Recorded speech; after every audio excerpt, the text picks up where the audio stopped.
ছেলে হওয়া এত সহজ না, অনেক কিছু ঘুরে আমাদের মাথায়। সব তো তোমারে বইলা বোঝানো যাবে না, তারপরও কিছু বলি শোনো।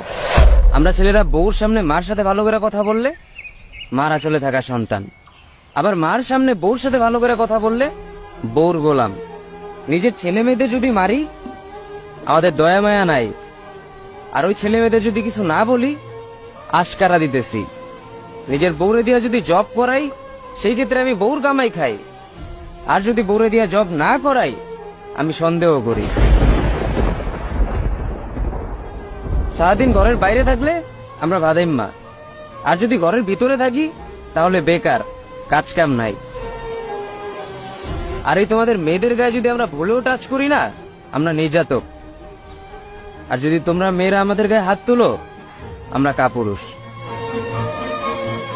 আর একটা ছেলে কি ব্যাপারে পুরো লাইফে নিজের জন্য মার ওষুধের থেকে শুরু করে বউ বাচ্চার প্রত্যেকটা শখ পালন করার দায়িত্ব একটা পুরুষের। কিন্তু কি লাভ এত কিছু কইরা? দিন শেষে একটা ভুল করলেই সবাই ভুলা যায় যে কে কি করছে তার জন্য।